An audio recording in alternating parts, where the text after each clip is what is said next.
मैं मानता हूं कि इस देश को मोदी जी के नेतृत्व में फिर से एक हरित क्रांति की जरूरत है, मगर ये हरित क्रांति अलग प्रकार की होगी।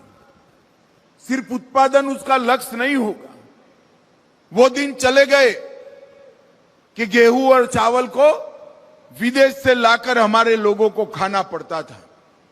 आज हमारे वैज्ञानिकों के परिश्रम से, कई सरकारों के लगातार प्रयास से और अंत में 9 साल से मोदी जी के वैज्ञानिक आयोजन से अन्न के क्षेत्र में भारत आत्मनिर्भर बना है।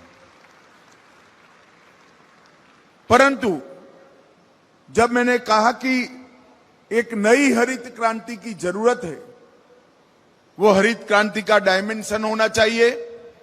दुनिया भर को प्राकृतिक खेती का रास्ता भारत ने बताना है, तो प्राकृतिक खेती की हरित क्रांति करनी है। मूल्य संवर्धन, किसान को अपनी उपज का दाम ज्यादा मिले और 1 एकड़ के अंदर ज्यादा से ज्यादा उपज वो ले पाए, इस प्रकार की हरित क्रांति की जरूरत है।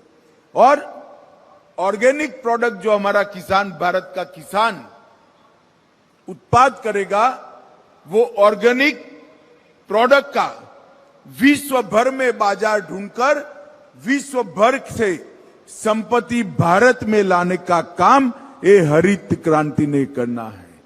तो नई हरित क्रांति के 3 लक्ष्य है।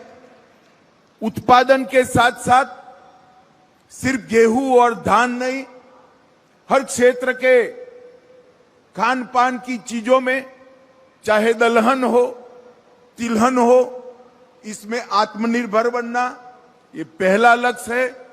दूसरा लक्ष्य है, हमने किसान के 1 एकड़ में उपज को बढ़ाना और प्राकृतिक खेती को बढ़ावा देकर भूमि का संरक्षण करना।